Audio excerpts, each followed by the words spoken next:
A franga frita. A franga frita. Errou!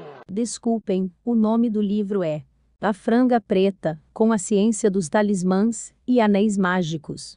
Prefácio.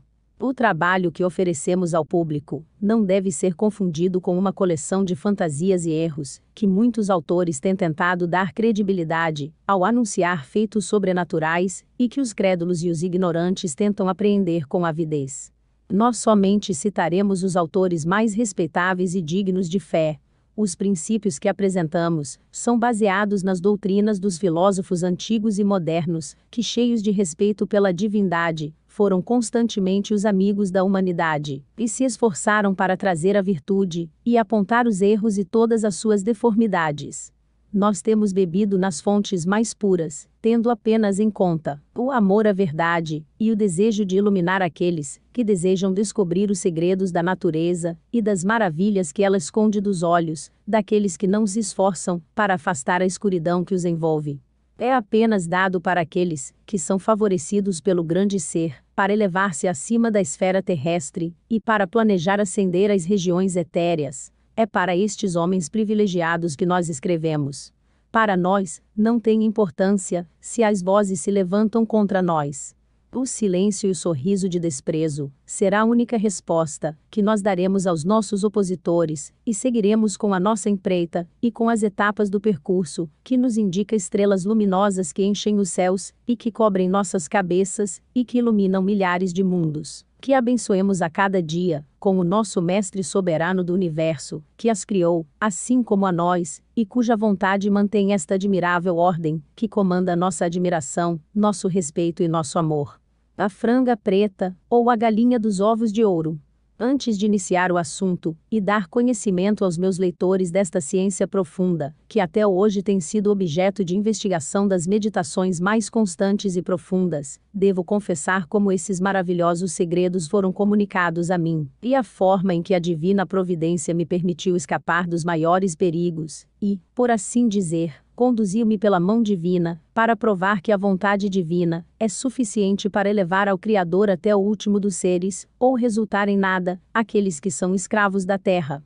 Todos nós viemos de Deus, Deus é tudo, e sem Deus, nada pode existir.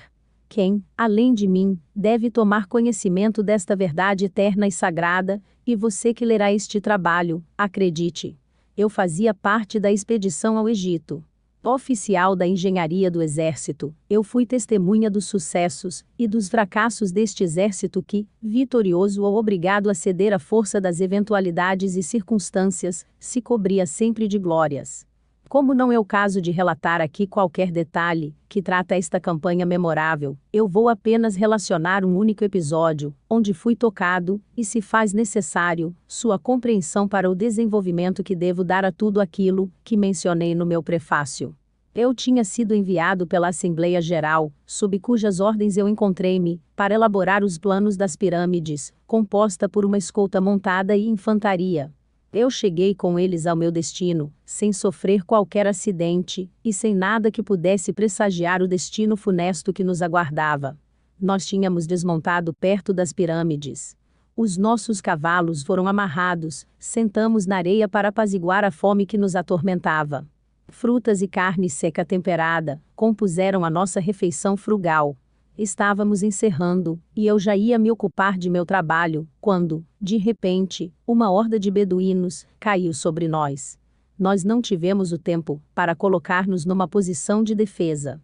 Os golpes de espadas desceram sobre nós, as balas assobiavam, e eu recebi vários golpes e feridas. Meus companheiros infelizes estavam deitados no chão, mortos ou com a vida expirando.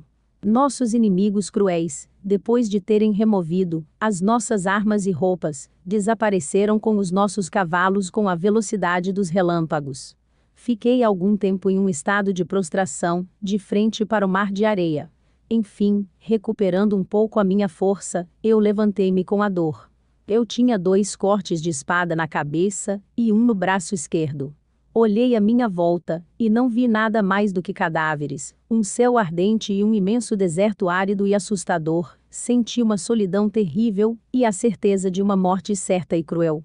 Resignei-me a dizer adeus à minha pátria, aos meus pais e aos meus amigos. Invocando o céu, eu me arrastei ao pé da pirâmide, e o sangue que corria com a abundância de minhas feridas avermelhava a areia que estava prestes a ser o meu túmulo.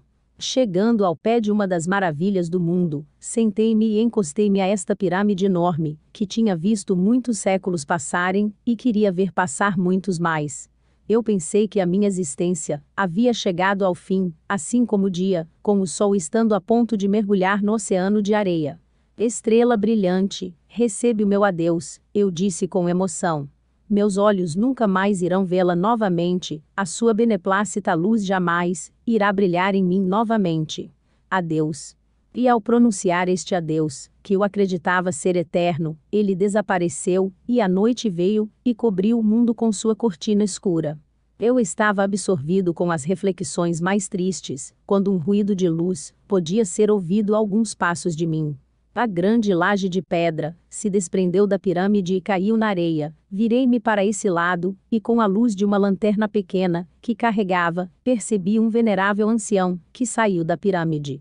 A barba branca cobria seu peito, um turbante cobria a cabeça, e o resto de seus trajes indicavam que ele era muçulmano.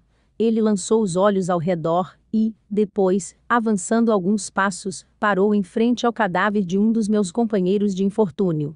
Os céus! Ele gritou em turco. Um homem está ferido, um francês está morto. Ele levantou os olhos para o céu dizendo: "Ó, Alá!" Então, ele cuidadosamente examinou-os para ver se encontrava alguém que ainda respirava, e para assegurar-se, eu o vi colocar a mão na região do coração. O velho reconheceu que todos eles tinham deixado de viver.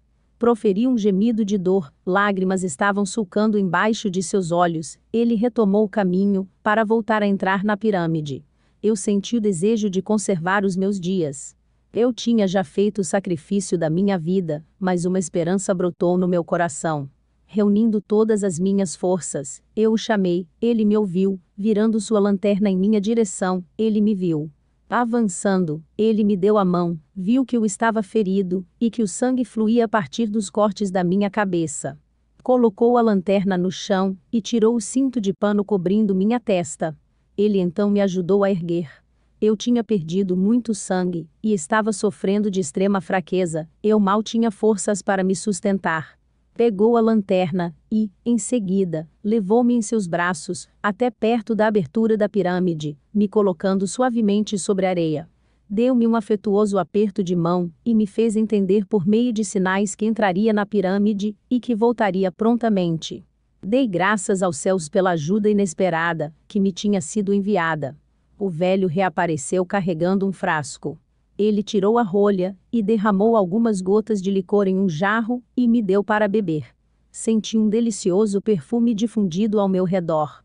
Mal este licor divino penetrou meu estômago, e eu já me sentia regenerado, eu tinha forças suficientes para entrar na pirâmide com meu benfeitor e generoso condutor. Em seguida, parou por alguns instantes. Fechou a porta de pedra que tinha caído, ajustando-a com uma barra de ferro, depois me pegou pelo braço, e descemos por uma inclinação menos íngreme, para o interior da pirâmide. Depois de ter andado por algum tempo no mesmo caminho, com várias voltas sinuosas, chegamos a uma porta secreta, que ele abriu e fechou cuidadosamente em seguida. Depois de termos atravessado um corredor imenso, entramos em outro lugar. Uma luz pendia do teto, havia uma mesa coberta de livros, vários sofás orientais, e uma cama. O velho me fez sentar, colocando sua lanterna sobre a mesa, em seguida ele abriu uma espécie de armário, de onde ele pegou vários jarros. Ele se aproximou de mim, e me convidou para remover a minha roupa, com atenção e condescendência, difícil de descrever. Tendo examinado minhas feridas, ele aplicou de maneira solene diversos bálsamos com o conteúdo dos jarros, que eu já havia citado. Dolorosamente eles foram aplicados sobre meus braços e minha cabeça, e as dores se acalmaram. Ele me convidou a deitar na cama, e logo veio o sono reconfortante e reparador se apossar de minhas pálpebras, e eu provei todas as doçuras. Logo que eu acordei, eu olhei ao meu redor, e vi o bom ancião sentado ao meu lado, e soube que ele não havia repousado desde que eu dormi, porque ele temia que eu precisasse de ajuda. Eu lhe expressei todo o meu reconhecimento através de sinais muito expressivos, e ele me fez entender da mesma maneira que eu deveria ficar tranquilo. Ele cordialmente me deu uma nova poção, daquelas que eu já havia provado seus felizes efeitos. Enquanto ele me olhava com extrema atenção, ele percebeu que não havia nada a temer por minha vida. Ele apertou afetuosamente minha mão e se deitou sobre as almofadas que estavam do outro lado do quarto, onde nós estávamos, e logo eu entendi que estava dormindo um sono tranquilo. A caridade, eu disse para mim mesmo, tu és a virtude por excelência, e uma emanação pura da divindade. Tu reúne, tu aproxima os humanos, e tu lhes faz esquecer os males nos quais estão presos. Por ti eles renascem na bondade, ou melhor, tu és esta bondade, objeto de todos seus votos e seus desejos. Meu anfitrião fez um movimento e se levantou. Ele veio até mim, sorrindo ao me ver num estado de calma e de tranquilidade, que não lhe deixou nenhum medo sobre minha existência, e me fez entender que ele ia me deixar para sair da pirâmide e ver o que se passou do lado de fora. Ele deixou perto de mim tudo o que achou que eu poderia vir a precisar, e me deixou só. Até este momento, eu não tinha feito ainda nenhuma reflexão sobre tudo o que me havia acontecido e sobre as consequências deste evento. Eu estava em segurança no subterrâneo. Eu não tinha nenhuma inquietação sobre meu anfitrião, mas enfim ele ia me deixar voltar ao exército após a minha cura. Estas ideias me ocupavam, até que vi entrar o ancião. Ele me fez compreender que vários agrupamentos de árabes e de mamelucos, percorrendo a planície, que ele percebeu sem ser visto, para que seu esconderijo estivesse impenetrável a todos os olhos, que ele iria cuidar de mim, que me via como um filho, e que eu poderia ficar na maior segurança. Eu lhe demonstrei todo o meu reconhecimento, ele pareceu satisfeito, e como eu, havia o ar descontente, por não poder se exprimir, senão por símbolos. Ele me trouxe um livro me dizendo que com sua ajuda nós poderíamos comunicar mutuamente nossos pensamentos. A carreira que eu segui após a minha infância me fez familiarizar com a meditação. Eu amei o estudo, e logo fui capaz de me fazer entender por meu generoso ancião. Ele colocou tanta dedicação às lições que me deu, que ultrapassou os limites da boa vontade. Outro fato que ajudou o meu progresso.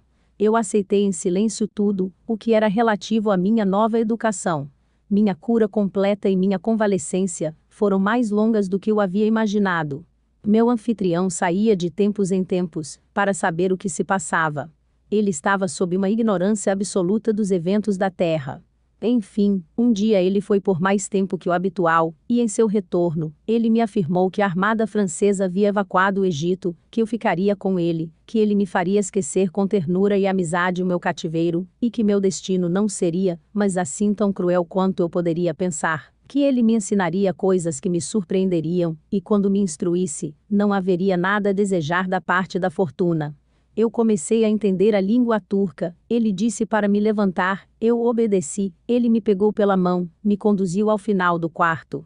Ele abriu uma porta oposta àquela pela qual entrei, pegou uma lâmpada sobre a mesa, nós entramos em um subterrâneo onde eu vi vários cofres trancados, ele os abriu e estavam cheios de ouro e pedrarias de toda espécie. Você vê, meu filho, com isso você não teme a pobreza. Tudo seu. Se aproxima ao fim de minha carreira, e eu ficarei feliz em deixá-lo para você.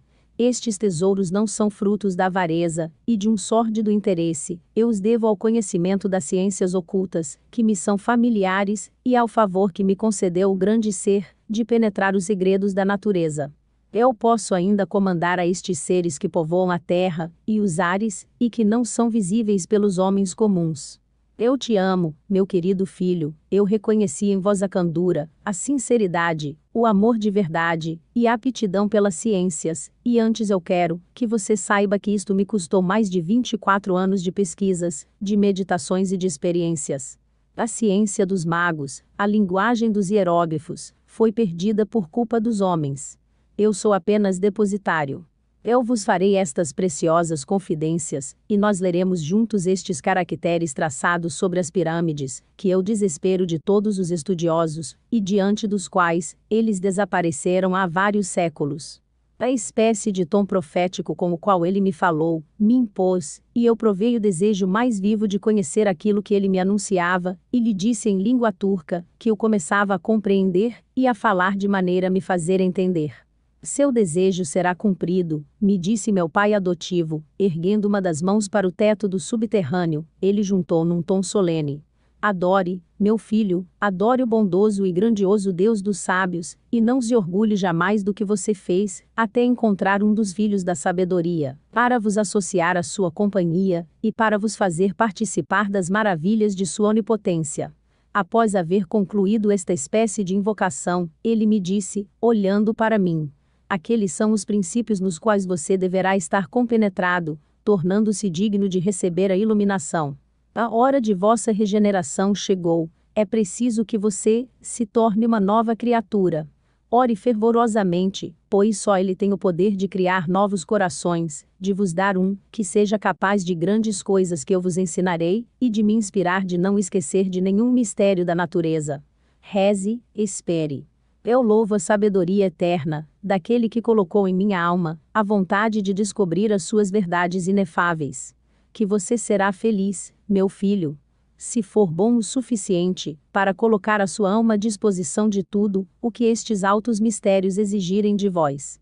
Você irá aprender a comandar toda a natureza, Deus somente será o seu mestre e somente os sábios serão seus semelhantes. As supremas inteligências se glorificarão por obedecer os vossos desejos, os demônios não ousarão ir de encontro às suas vontades, sua voz os fará tremer diante do poço do abismo, e todos os seres invisíveis, que habitam os 4 elementos, se estimarão felizes de serem os ministros de vossos prazeres. Eu vos adoro, ó grande Deus, por haver coroado o homem de tanta glória, e de o haver estabelecido soberano monarca de todas as obras de vossas mãos. Sente, meu filho, você sente que esta ambição heróica é a característica certa dos filhos da sabedoria? Ouse desejar não servir a Deus somente, e de dominar sobretudo, o que não é de Deus. Você entendeu o que é ser humano, e não te repugna ser escravo, já que você nasceu para ser soberano? E se você tiver estes nobres pensamentos, como sinais que eu descobri em seu rosto, e que não me permitem duvidar, considere cuidadosamente se você terá coragem e força, para renunciar todas as coisas, que possam ser um obstáculo a porvir, para a elevação pela qual você nasceu. Ele parou e me olhou fixamente, como esperando uma resposta, ou como se estivesse tentando ler meu coração. Eu lhe perguntei o que era preciso renunciar. A tudo que é mal, para não se ocupar de nada além do bem, e a esta inclinação, que todos nós aportamos desde o nascimento, que nos coloca ao contrário da virtude, a estas paixões, que nos rendem escravos de nossos sentidos, e que nos impedem de estudar, de saborear a doçura, e de colher os frutos. Você vê, meu querido filho, que o sacrifício que eu exijo de vós, não é nada de penoso, e não está acima de suas forças, ao contrário, isto o aproximará da perfeição, tanto quanto isto é possível para o homem atingir. Você aceita isso que lhe proponho? Oh meu pai, eu respondi, nada é mais consistente com os meus desejos. Que posso eu preferir ao invés da sabedoria e da verdade? É justo, disse o ancião. Antes de você desenvolver inteiramente a doutrina que deve te iniciar nos mistérios mais profundos e mais sagrados, é preciso que você saiba que os elementos são habitados por criaturas muito perfeitas. Neste espaço imenso que existe entre a terra e os céus, há habitantes bem mais nobres que os pássaros e as moscas. Nestes mares tão vastos, existem outros além dos golfinhos e das baleias, e mesmo na profundeza da terra, que contém outra coisa além da água e dos minerais, e o elemento do fogo, ainda mais nobre que os outros 3, não foi feito para permanecer inútil e vazio. O ar é pleno de uma inominável multidão de pessoas com aparência humana, aparentemente orgulhosos, mas dóceis em efeito. Grandes amantes das ciências, sutis, amigos dos sábios, e inimigos dos enganadores e ignorantes. Estes são os silfos.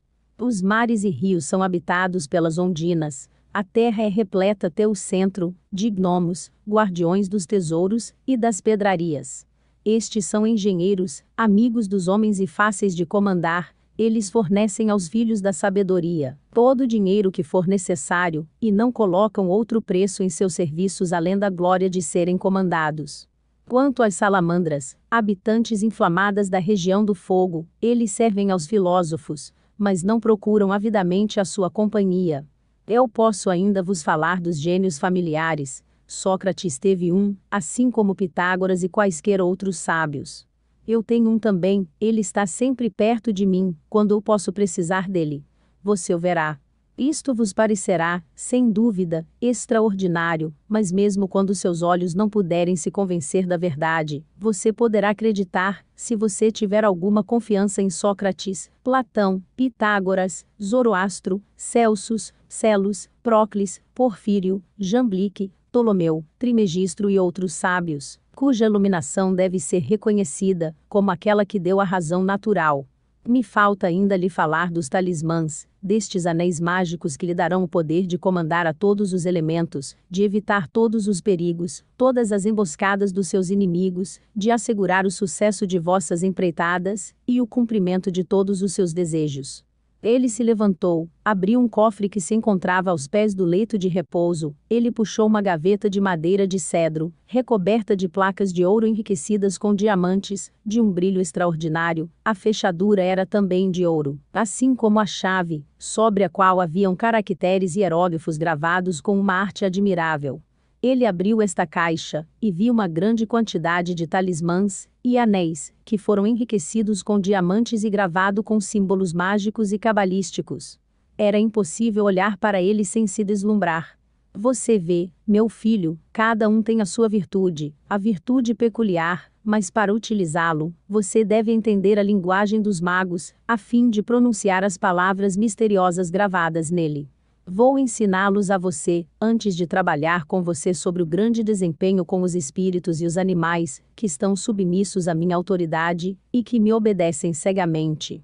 Você verá, quando for iniciado em todos os mistérios, de quantos erros a maioria, daqueles que fingem ser servil à natureza, têm sido culpados. Eles amam a verdade, e acreditam ter descoberto por meio de ideias abstratas, e perdem o seu caminho na fé, de uma razão de que eles não sabem os limites. As pessoas vulgares ou comuns, não veem o mundo, em que vivem além de um arco brilhante de luz durante o dia, e uma dispersão de estrelas durante a noite. Estes são os limitados do universo. Alguns dos filósofos têm visto mais, e trouxeram o conhecimento até quase o tempo presente, a ponto de assustar a nossa imaginação. Além disso, que carreira prodigiosa é oferecida de repente ao espírito humano?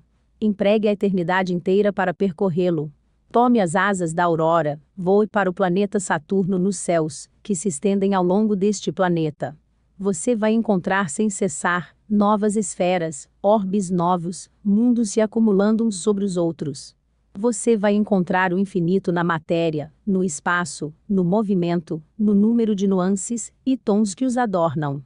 Enquanto nossas almas se expandem com nossas ideias de assimilar, de uma certa maneira, os objetos que eles penetram, quanto então, deve se tornar um homem exaltado, por ter penetrado as profundezas inconcebíveis.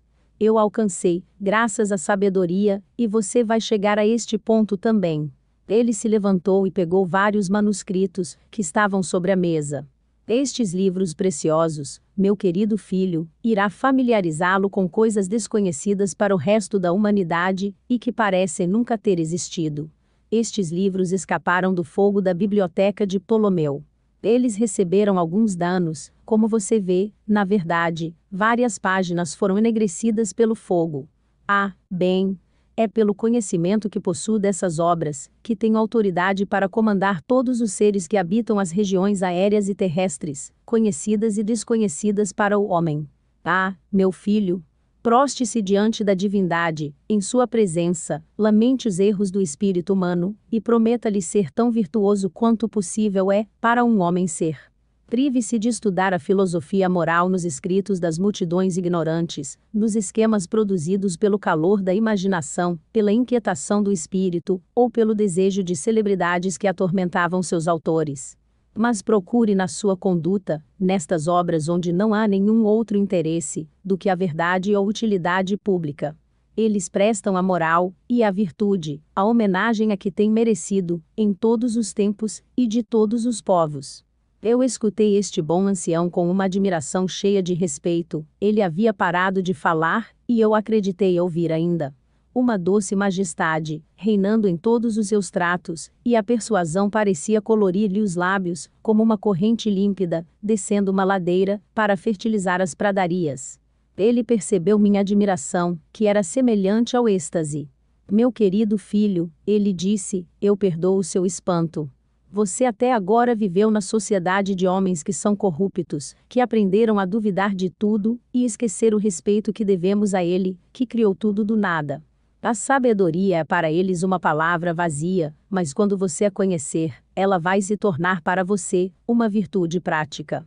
Você vai olhar para isso como algo muito simples, tão natural para você, como o ar que você respira, e ser necessário a você, para a sua existência.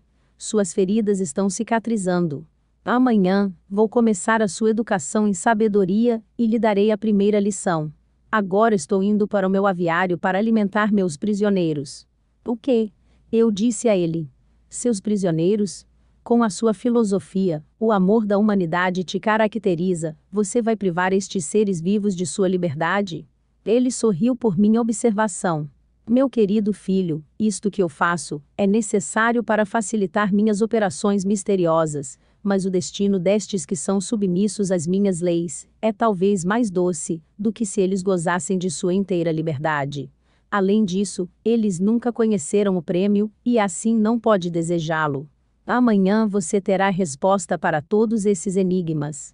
Ele então, deixou-me entrar na caverna, onde ele me levou, quando ele me mostrou os baús cheios de ouro e pedras preciosas. Logo ele voltou. Levantei-me. Ele me disse para se aproximar do toldo, para que pudéssemos comer algo antes de ir dormir. Ele pegou os papéis que estavam sobre a mesa. Ele sentou-se e disse-me para sentar ao seu lado.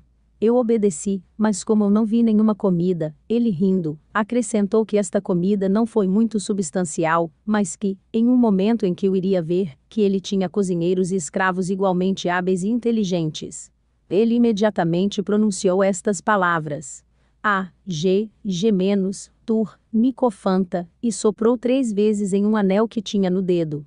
Imediatamente, o local foi iluminado por 7 candelabros de rocha cristal que apareceu do nada. 9 escravos entraram trazendo mantimentos diversos, sobre placas de ouro, e vinho em tigelas de maior riqueza. Incenso queimado em tripés, e música celestial podia ser ouvida. Tudo foi colocado sobre a mesa, na ordem mais bonita, e os escravos se colocaram em torno de nós para nos servir. Você vê, meu filho, o bom velhinho repetiu-me, eu não tenho que comandar para ser obedecido. Coma, sirva-se, e escolha o que mais lhe agrade. Eu me rendi ao convite e tudo o que eu provei, estava delicioso. Então, peguei minha taça, e o vinho era como um néctar, que havia sido derramado nele, o perfume de seu buquê, o seu sabor delicado, despertou agradavelmente o meu olfato. E logo que ele tocou em minha boca, e eu o saboreei, pareceu que um fogo divino corria em minhas veias, e como se eu tivesse adquirido uma nova existência. Eu olhei para os escravos que nos serviram, pois eles estavam todos na flor da sua juventude, da maior beleza e vestidos com túnicas de seda rosa com faixas brancas. Seus cabelos loiros tombavam em blocos ondulantes sobre seus ombros. Com olhos baixos de respeito, eles assistiram às ordens de seu mestre. O velho me permitiu terminar a minha observação, e então seguiu. Meu filho, você apaziguou a sua fome? Sim, meu pai. Ele levantou a mão, e disse. Ozuam, Bedaque, Áquigos, e os escravos se apressaram, para remover tudo o que havia sobre a mesa. Eles saíram, os lustres desapareceram, e 2 camas se organizaram em cada lado do apartamento, que não era mais iluminado, exceto para a lâmpada que lançou uma luz suave, semelhante ao crepúsculo. Veja, meu querido filho, esta é a maneira em que você será servido todos os dias. Suas ocupações variam inumeravelmente, e, assim, te preservará do tédio. Entregue-se para dormir, eu vou fazer o mesmo, e amanhã quando o dia aparecer, eu guardarei a minha palavra que vos tenho dado a você. Mas o meu Pai, a luz do dia, não penetra jamais em nossa morada, como você pode saber, quando o raiar do dia vai aparecer. Isso depende da minha vontade, meu filho, é outra surpresa que eu vou mostrar para você. Até amanhã, durma em paz. Ele estendeu a mão para mim, e eu a pressionei sobre o meu coração. Ele se aproximou de sua cama, deitou-se, e logo o sono pesado fechou seus olhos. Eu imitei, e pouco tempo depois, adormeci. Logo que eu abri os olhos, a lâmpada tinha desaparecido, o dia clareou o quarto, e os raios de sol penetraram. O velho estava caminhando com um livro na mão. O movimento que eu fiz interrompeu sua leitura. Ele olhou para mim sorrindo. Levantei-me às pressas, e voei para os seus braços, que ele abriu para mim. Meu pai, eu te saúdo. Você descansou bem? Disse ele. Meu querido filho, eu julgo pela calma que reina em seu semblante. Preste homenagem a Deus, que permitiu que você possa desfrutar deste lindo dia novamente, que ilumina você, e antes que eu inicie nos mistérios da sabedoria, eu vou ter uma conversa com você sobre um ponto de minha doutrina, que é necessário para os desenvolvimentos. Ele me deu um livro, e ao abri-lo, disse: aqui está a primeira página, a oração que você deve dirigir ao grande ser, e aquilo que eu li a seguir. Imortal, eterno, inefável e sagrado Pai de todas as coisas, que és transportado sem cessar, no rodopiante carro dos mundos, sempre giratório. Dominador das imensidades etéreas, onde se encontra elevado, o trono de teu poder, desde cuja altura, teus formidáveis olhos, que descobrem tudo, e que com teus belos e santos ouvidos, tudo escutas, atende teus filhos, aos quais amas desde o nascimento dos séculos. Porque tua adorada, grande e eterna majestade, resplandece em cima do mundo, e do céu das estrelas, estás erguido sobre elas, ó fogo rutilante. Tu te iluminas e te conservas a ti mesmo, com teu próprio esplendor, que saem de tua essência, arroios inesgotáveis de luz, que nutrem teu espírito infinito. Este espírito infinito, que também nutre todas as coisas, e forma este inesgotável tesouro de substância, sempre pronto para a geração que trabalha, e que se apropria das formas das quais tu impregnaste, desde o princípio. Neste espírito, tem também sua origem, estes santíssimos reis que estão ao redor de teu trono, e compõem tua corte. Ó Pai universal, ó único, ó Pai dos bem-aventurados mortais e imortais. Tu criaste em particular, potências que são maravilhosamente semelhantes ao teu eterno pensamento, e tua essência adorável, tu as estabeleceste superiores aos anjos, que anunciam ao mundo as tuas vontades. Nele por último, nos guiastes em terceira ordem em nosso império elementar. Nele, nosso contínuo exercício é o de louvar-te, e adorar teus desejos, e nele também ardemos por possuir-te. Ó Pai, ó Mãe, a mais terna das mães. Ó arquétipo admirável das maternidades, e do puro amor. Ó Filho, a flor dos filhos. Ó forma de todas as formas.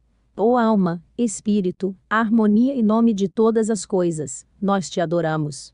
Quando terminei, ele me disse: meu querido filho, eu falei para você dos espíritos que povoam o firmamento, o mar, a terra e o fogo, ou seja, os elementos.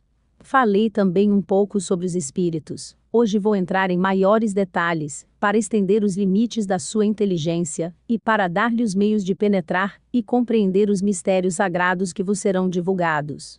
Quando o universo era cheio de vida, este Filho único, este Deus engendrado, havia recebido um corpo esférico, o mais perfeito de todos. Ele estava sujeito ao movimento circular, o mais simples de todos, o mais adequado à sua forma. O Ser Supremo examinou seu trabalho com complacência, e tendo em comparação com o modelo que ele seguiu em suas operações, ele reconheceu com prazer que os traços principais do original repetiu-se na cópia. Ele não lhes deu a eternidade, porque esses dois mundos não tinham as mesmas perfeições. Ele fez o tempo, a imagem móvel da eternidade imóvel, que mede a duração do mundo sensível, como a eternidade que mede o mundo intelectual, e porque ele deixou vestígios de sua presença, e de seus movimentos, o Ser Supremo acendeu o Sol, e o lançou com os outros planetas, para a vasta solidão dos ares. É a partir daí, que este astro passou a inundar o céu com sua luz.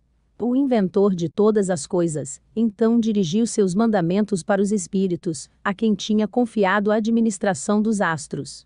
Deuses, que devem o seu nascimento a mim, ouçam os meus mandamentos soberanos. Vocês não têm o direito de imortalidade, mas você participará dela pelo poder da minha vontade, que é mais poderosa do que os laços que unem as partes que compõem o seu corpo. Resta, para a perfeição de tudo isso, preencher com habitantes os mares, a terra e os ares. Se vocês fizerem isto para mim imediatamente, escaparão do império da morte, e se tornarão iguais aos próprios deuses. Eu assim, coloco-os aos cuidados de produzi-los, agentes de meu poder, unam-se a estes corpos perecíveis, a favor da imortalidade, que receberam de minha mão. Moldem em particular aqueles seres que comandam outros animais, e que são submissos a vós, que eles nasçam por vossas ordens, que cresçam por vossas bênçãos, e que após sua morte, se reúnem com vós, e participem da vossa felicidade. Ele falou, e de repente, despejando na bacia onde tinha moldado a alma do mundo, com o restante desta alma mantida em reserva, ele então formou as almas individuais, e juntando a alma dos homens, uma pequena parte da essência divina, ele anexou a eles destinos irrevogáveis. Finalmente, ordenou aos deuses inferiores, para lhes revestir sucessivamente de corpos mortais, para prever e controlar suas necessidades, e lhes governar. O Ser Supremo entrou no descanso eterno. Os deuses inferiores, para nos formar, foram obrigados a empregar os mesmos meios que ele, daí surgiram os males do corpo, e os ainda mais perigosos, da alma. Tudo o que é bom no universo, em geral e no homem, em particular, deriva do Deus Supremo. Tudo o que é defeituoso, vendo os vícios inerentes à matéria. A terra e os céus são preenchidos, meu querido filho, com os espíritos, a quem o Ser Supremo confiou a administração do universo. Ele os distribuiu a todos os lugares onde a natureza parece ser animado, mas principalmente, nas regiões que se estendem ao redor, e acima de nós, a partir da Terra, até a esfera da Lua. É lá onde uma imensa autoridade é exercida, que dispensa a vida e a morte, o bem e o mal, a luz e as trevas. Cada nação, cada indivíduo, encontra nestes representantes invisíveis, um amigo ardente para protegê-lo, e um inimigo não menos ardente, de persegui-lo. Eles estão vestidos em um corpo aéreo. Sua essência mantém a média entre a natureza divina e a natureza, pois eles nos ultrapassam em inteligência, alguns deles estão sujeitos às nossas paixões, principalmente nas mudanças, quando passam para uma posição superior. Por causa de sua multidão inumerável, os espíritos são divididos em 4 classes. A primeira de seres perfeitos, que os lugares adoram, e que residem nos astros. O segundo, as dos espíritos devidamente chamados, e de quem eu conversava com você. O terceiro, aqueles seres menos perfeitos, que no entanto, prestam grande serviço à humanidade. O quarto, as de nossas almas, depois de terem sido separados dos organismos que habitaram. Podemos discernir dos 3 primeiros, as honras que um dia vai se tornar parte de nossa natureza, se cultivarmos exclusivamente sabedoria e a virtude. Para torná-lo mais profundo, o que eu apresentei a você em relação aos espíritos, eu vou te dar um relato do que aconteceu com aqueles que são submissos a mim. Saiba também que eles só se comunicam com as almas depois de muito tempo de preparo na meditação e na oração. O domínio que obtive sobre o meu espírito é o resultado da minha constância na prática das virtudes. No começo eu os ouvia raramente. Um dia, cedendo às minhas constantes súplicas, ele me transportou ao império dos espíritos. Escute, meu filho, o relato de minha viagem. O momento da partida tendo chegado, eu senti minha alma separar-se dos laços que aprendem ao meu corpo, e eu me vi no meio de um mundo novo de substâncias animadas, boas ou malignas, alegres ou tristes, prudentes ou negligentes. Seguimos-los por algum tempo, e eu pensei que eu reconhecia alguns, que estavam dirigindo os interesses das nações e dos indivíduos, as pesquisas de sábios e as opiniões da multidão. Logo, uma mulher de estatura gigantesca estendeu seus véus negros sobre a abóbada do céu, e então desceu lentamente para a terra, deu ordens para o cortejo que a acompanhou. Nós deslizamos sobre várias casas. O sono e seus ministros, com as mãos repletas de papoulas, espalhavam silêncio e paz, suavemente, em torno de homens virtuosos. Os remorsos e os espectros medonhos balançaram as camas dos ímpios com violência. Ao alvorecer, e às horas de abrirem as barreiras do dia, meu guia me disse: é hora de nos elevarmos no ar. Veja os espíritos tutelares do Egito plainar circularmente, sobre as diferentes cidades e regiões que irriga Nilo. Eles dissipam tanto quanto possível os males com que são ameaçados. No entanto, o seu campo será devastado, porque os espíritos envoltos em nuvens escuras estão avançando e trovejando contra nós. Ele anunciou então, para mim, a chegada do exército do qual você fez parte, porque ele tinha conhecimento de sua chegada. Observe agora esses agentes assíduos, que, com um voo tão rápido e tão agitado como a andorinha, dão rasante sobre a terra, e com olhar penetrante olha para todos os lados para a ganância e a avidez. Estes são os inspetores de assuntos humanos. Alguns espalham sua influência doce sobre os mortais que eles protegem, outros lançam o nêmesis implacável contra transgressões graves. Veja estes mediadores, estes expositores que sobem e descem sem cessar, eles carregam vossas orações e oferendas aos deuses, pois eles trazem de volta para nós sonhos felizes ou perturbadores, e os segredos do futuro, que são então revelados a você pela boca dos oráculos. Oh, meu protetor!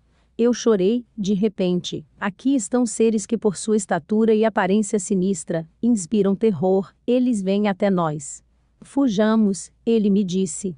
Eles são infelizes, a sorte dos outros os irrita, e para eles, sobra apenas aqueles que passam a vida nos sofrimentos e lágrimas. Escapemos de sua fúria, ou encontraremos coisas não menos que aflitivas.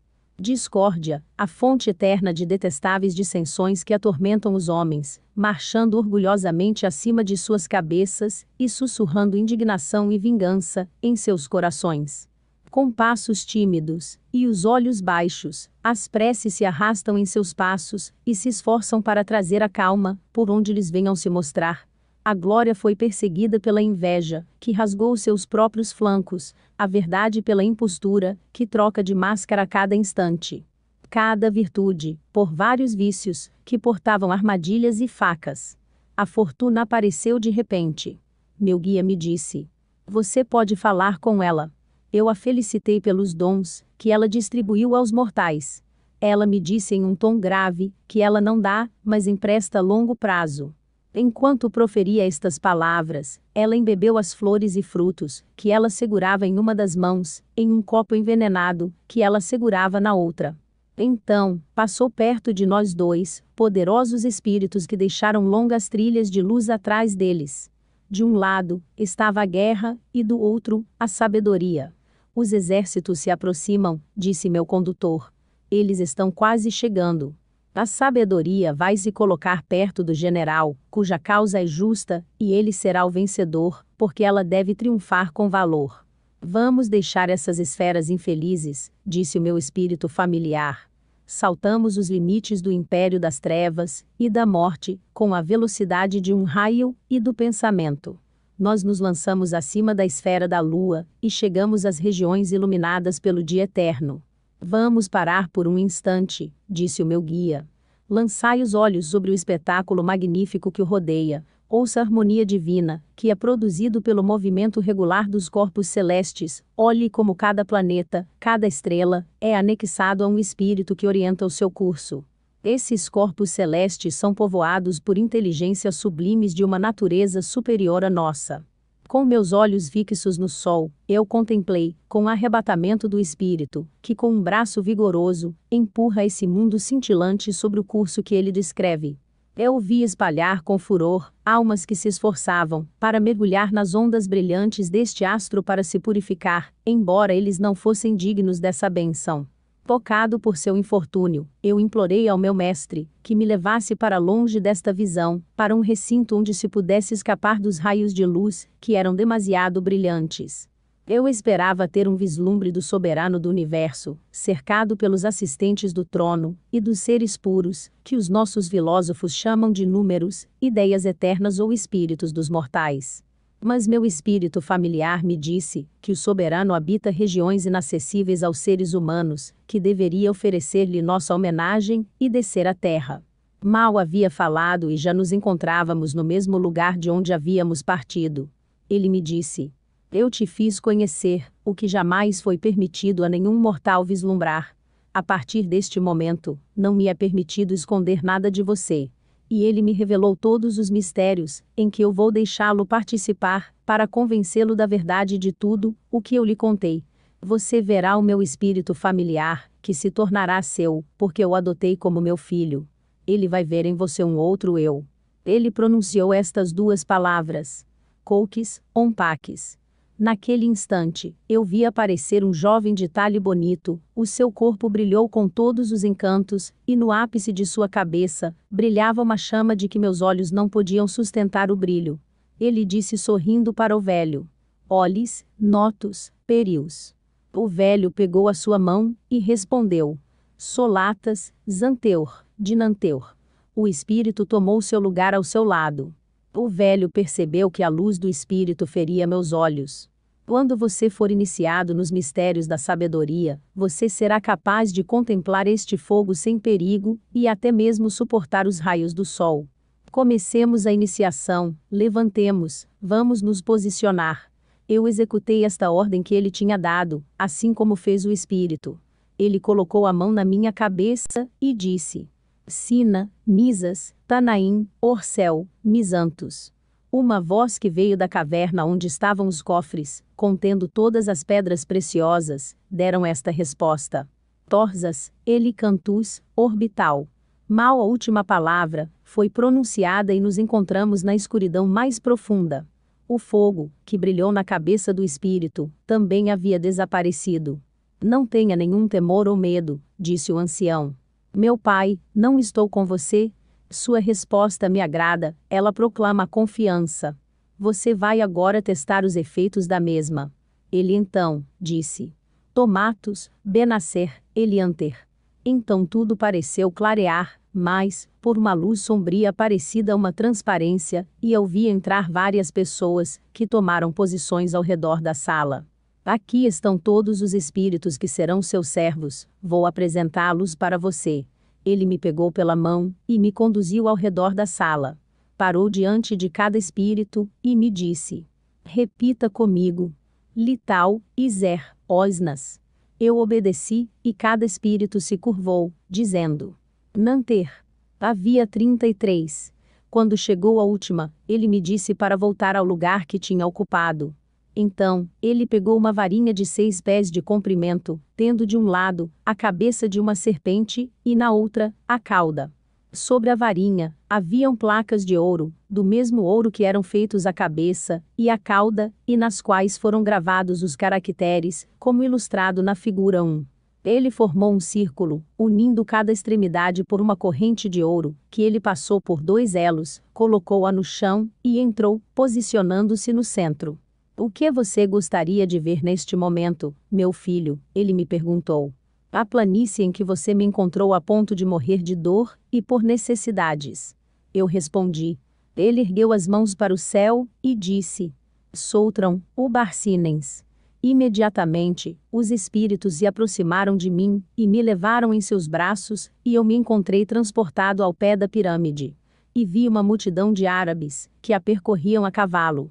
Embora eu não houvesse notado, o ancião estava perto de mim, gostando do meu espanto.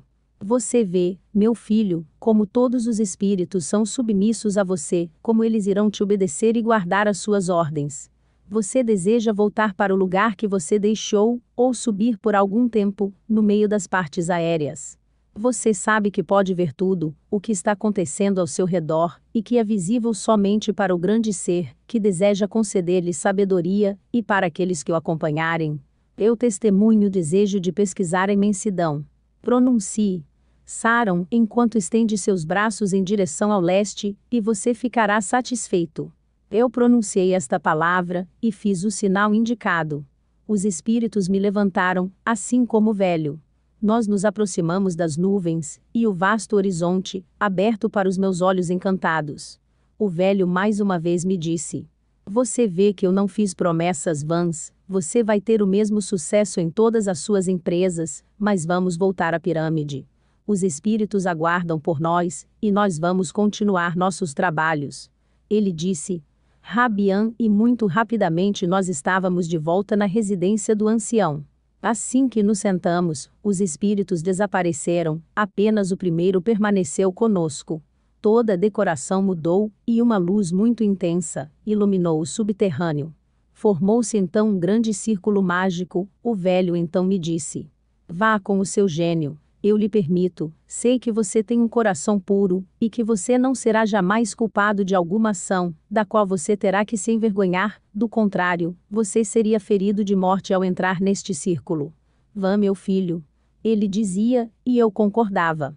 Ele abriu um baú, e me presenteou com um anel, e disse: coloque este anel em seu dedo, e o talismã sobre o coração, pronuncie ainda estas palavras: Siras, Etar, Bezanar, e você conhecerá o efeito. Apenas estas palavras saíram de minha boca, e vi aparecer uma multidão de espíritos, de figuras, de formas diferentes, e o gênio que estava atrás de mim disse: comande, ordene e seus desejos serão satisfeitos.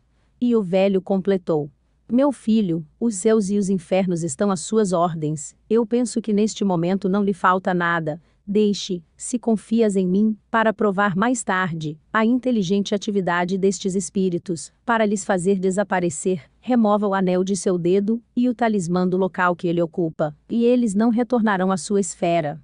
Eu fiz como ele me ordenou, e tudo se esvaiu como um sonho. Ainda me falta ensinar muitas coisas para você mesmo fazer estes anéis e talismãs. Esta instrução será um trabalho muito importante, que nós faremos com a ajuda de nosso gênio. Sigamos o curso de nossa experiência. Fique em seu lugar. Ele me deu outro anel, e me disse: este objeto precioso, meu filho, é destinado a lhe fazer amar pela mais bela porção do gênero humano. Não existe mulher que não se sentirá feliz em agradá-lo, e que não usará de todos os meios para consegui-lo. Se você quiser que a mais bela odalisca do grande califa seja em um instante trazida diante de vós, coloque o anel no segundo dedo de sua mão esquerda, pressione o talismã sobre a sua boca, e diga, suspirando suavemente: Onadis, Suradis, Maniner. De repente, parou um gênio de asas rosas, e se colocou de joelhos diante de mim. Ele atende às suas ordens, disse o velho, dites lui, Sader, Prostas, Solaster. Eu repeti estas ordens, e ele desapareceu. Ele vai percorrer um espaço imenso com a rapidez do pensamento, e aquela que a natureza formou mais bela, aparecerá diante de seus olhos, e servirá de modelo, para pintar estas auris, que nosso divino profeta prometeu aos seus fiéis. Oh meu filho, como você é feliz! Jamais algum mortal obteve tais favores do grande ser. Eu vejo a rapidez com a qual executam as suas vontades. Ele parou de falar, logo que o gênio de asas rosas chegou. Ele trazia em seus braços uma mulher enrolada em um grande véu branco. Ela parecia dormir, e ele a colocou docemente sobre um sofá, próximo a mim. Ele levantou o véu que a cobria. Meus olhos jamais viram alguém de tamanha beleza. Era uma Vênus com todos os charmes da inocência. Ela acordou e abriu os mais belos olhos do mundo, que ela lançou sobre mim, e soltou um grito de surpresa dizendo: é ele! Que som de voz harmoniosa! O ancião me disse: aproxime-se desta bela, ajoelhe-se, é assim que deve lhe falar, pegue a sua mão. Eu obedeci, e a divindade a qual enderecei minha homenagem me disse: eu te vi em sonho, eu te amo, e a realidade te faz ainda mais querido a meu coração. Eu te prefiro ao sultão, que depois de dias me fatiguei de sua homenagem. É o bastante, disse o velho, e pronunciou fortemente: Manislaer. 4 escravos pararam, levantaram o sofá e levaram aquela, que já havia deixado, uma viva impressão em meu coração. O ancião percebeu a minha emoção, e a pena que me causava sua partida. Ele então me disse: você a verá novamente. Saiba que para possuir a sabedoria, é preciso saber resistir aos ataques da volúpia. Estas palavras me fizeram voltar a mim mesmo, e eu lhe disse: perdão, meu pai, mas você a viu, receba minhas desculpas. Eu devolvi na caixa o anel e o talismã, e ele me deu este que está sobre a placa 2. Este talismã e este anel não são menos preciosos, eles vos fará descobrir todos os tesouros que existem, e vos assegurarão a posse deles. Coloque o anel no segundo dedo de sua mão direita, segure o talismã com o polegar, e o dedo mínimo da mão esquerda e diga: Onaim, peranteis, razonastos. Eu repeti estas 3 palavras e 7 gênios morenos apareceram, portando cada um grande saco de pele, que eles colocaram aos meus pés, e que continham peças de ouro, que rolaram para o meio da sala onde nós estávamos. Eu não havia notado que um dos gênios havia sobre o ombro um pássaro negro com cabeça de mulher. Foi este pássaro que o fez descobrir todos estes tesouros. Acredite que isto aqui é só uma parte dele. Você pode se assegurar por si mesmo. Você é para minha própria verdade. Respondi. Você acha, meu pai, que eu vos faria a injúria de duvidar? Ele fez um sinal para os gênios, eles entregaram o ouro dos sacos e desapareceram. Veja, meu filho, quais são as verdadeiras virtudes e propriedades destes talismãs e destes anéis. Logo que você conhecer a todos, você poderá, sem minha proteção, operar o prodígio que você quiser. Guarde na caixa estes que você experimentou, e pegue estes aqui, figura 3. Eles vos farão descobrir os segredos mais escondidos. Você penetrará por todas as partes, sem ser percebido, e não se pronunciará uma só palavra no universo que não chegue aos seus ouvidos. Quando você quiser entender por si mesmo, ou quando não lhe for reportado por seus agentes, quando a encarregado. Para lhe provar, repita estas palavras colocando o talismã perto de sua orelha, que você terá na mão esquerda, onde estará o anel. Nitrai, Radou, Sunandam. E eu entendi distintamente uma voz que me disse: o grande mogol acabou de decidir em seu conselho privado que declarará a guerra ao imperador da China. Uma outra voz me disse: tudo é boato em Constantinopla. Raptaram esta noite a favorita do sultão, e o grande sultão mandou jogar todos os eunucos no mar, após cortar suas cabeças. Os céus! Que grande mal eu causei sem querer! Eu chorei com dor. Está tudo bem, meu filho, me disse o ancião, é uma lição para você aprender a não ser escravo de suas paixões e saber refreá-las. É o suficiente por hoje, amanhã nós continuamos. No dia seguinte, nós prosseguimos com o curso de nossas operações misteriosas. O gênio não nos abandonou. Você vê, meu filho, disse o ancião, que tudo lhe fica fácil se tiveres fé e uma alma pura e sem mácula. Ele abriu a caixa, e tirou de lá o talismã e o anel, figura número 4, e deu em minhas mãos, e disse: com 2 palavras que irei lhe ensinar, e colocando este anel no dedo mínimo de sua mão esquerda, e o talismã na orelha direita, o homem mais discreto lhe revelará por si mesmo seus pensamentos mais ocultos. Eis as 2 palavras. Noctar, Raiban, e juntando uma terceira palavra que é Biranter. Os seus maiores inimigos não poderão evitar de falar em voz alta seus projetos contra vós. Para vos convencer, farei aparecer diante de vós um dos governadores do Cairo, e ele lhe contará todos seus projetos contra os franceses. Ele disse ao gênio: Noctar, e ele desapareceu num relâmpago. 1/4 de hora depois, ele voltou com o governador, que disse: nós faremos um tratado de aliança com os ingleses, e o tratado de amizade com os franceses será rompido sem aviso prévio. Ele desapareceu com o gênio, logo após o ancião pronunciar: Zelander, o mufti da grande mesquita vai aparecer diante de seus olhos, e lhe mostrará um manuscrito de seu trabalho, que ele compôs, e que se recusou a comunicar a seus melhores amigos, e até mesmo ao vizir.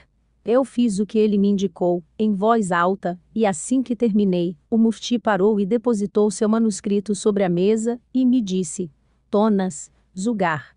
O que ele me disse, na língua dos magos, significa: leia e creia. O ancião olhou afetuosamente, lhe estendeu a mão e pronunciou com doçura essa expressão: O Solem, e o mufti se inclinou, e desapareceu.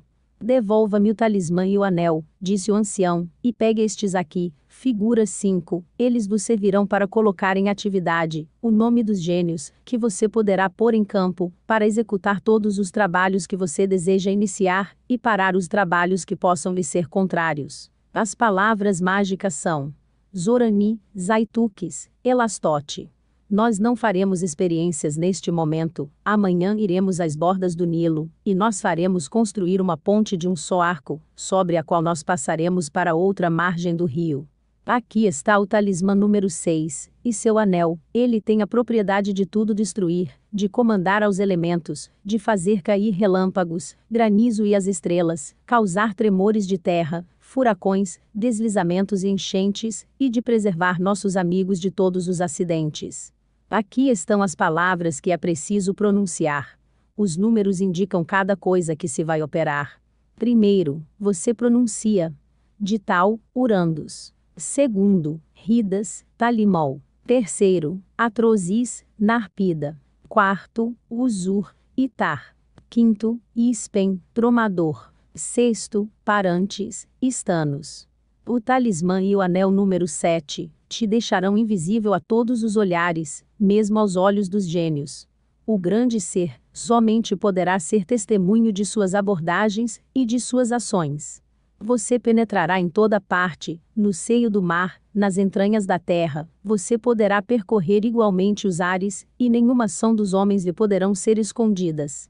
Diga somente Benatir, Cararcal, Dedos, Etinarmi. Eu repeti estas 4 palavras e através dos muros da pirâmide, eu vi 2 árabes que estavam na planície, e aproveitavam a escuridão para escavar um túmulo, onde eles acreditavam poder encontrar alguma coisa preciosa. Você poderá, quando você quiser, provar as outras coisas que eu te anunciei, bastará somente colocar o anel, sucessivamente, nos diferentes dedos da mão direita. Este talismã te servirá também no retorno, para lhe transportar de qualquer parte do mundo que você julgar conveniente, sem correr nenhum perigo. Pronuncie somente estas palavras: Radiatus, Polastriem, Terpandu, Ostrata, Pericatur, Hermas. Mas eu espero que você não faça uso destas palavras, para me deixar, sem me avisar. Meu pai, eu lhe juro. Com este talismã colocado na mão esquerda, você abrirá todas as fechaduras, independente dos segredos que usaram para lhes fechar. Você não precisará mais de chave, basta tocá-la somente com o anel, e pronunciar estas 3 palavras. Saritap, Pernizoques, Otarim, elas se abrirão por si só, sem dificuldade. Faça um teste de campo, meu filho, disse o ancião. Feche a caixa que você vê sobre a mesa. Eu o fiz, e me assegurei que ninguém poderia abrir sem a chave. Depois a toquei com o anel, dizendo as palavras mágicas, e ela se abriu sozinha. Será o mesmo, juntou o velho, com todas as portas da prisão, dos castelos, fortes, independentemente de onde você estiver.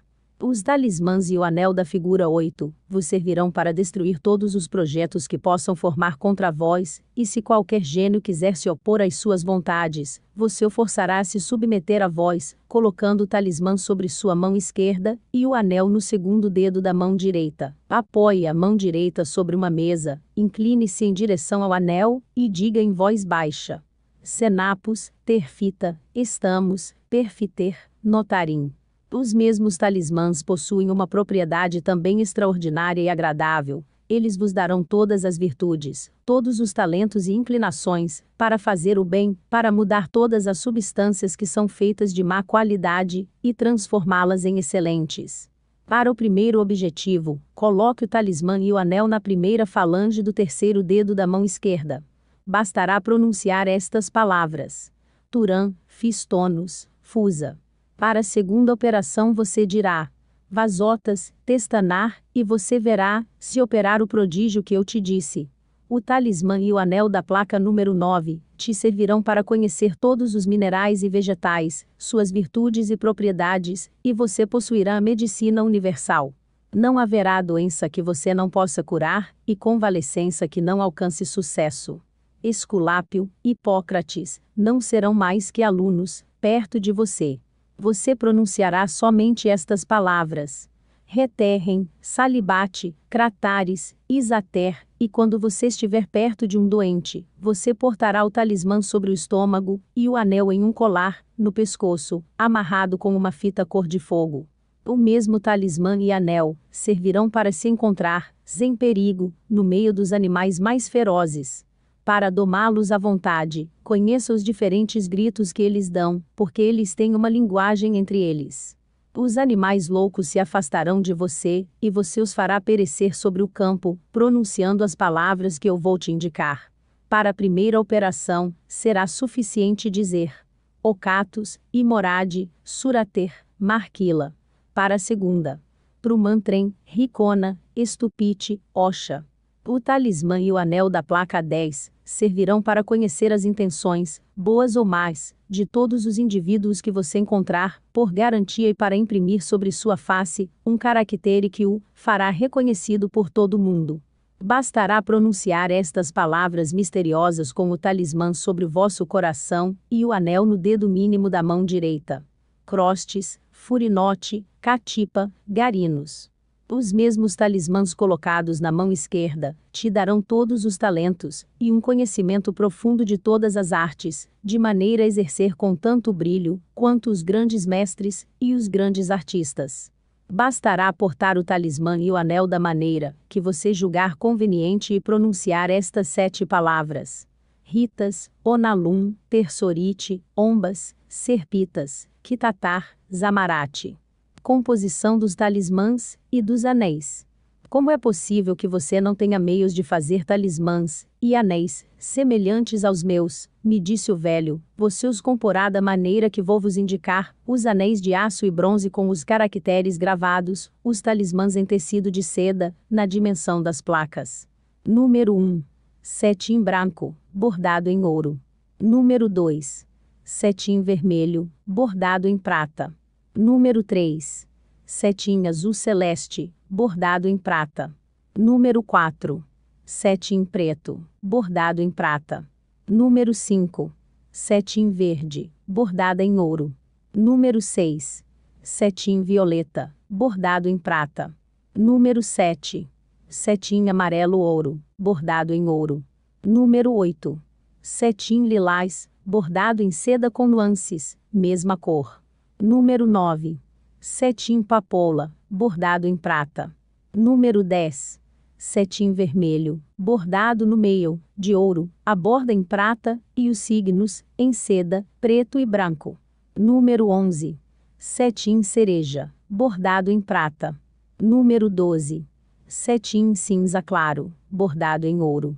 Número 13. Cetim cinza e branco, sombreado. Número 14. Cetim vermelho, bordado no meio, de ouro, a borda em prata, e os signos, em seda, preto e branco. O velho, depois de ter me dado esta informação, guardou todos os talismãs e anéis na caixa. O espírito que estava ao meu lado o trancou e deu-lhe a chave.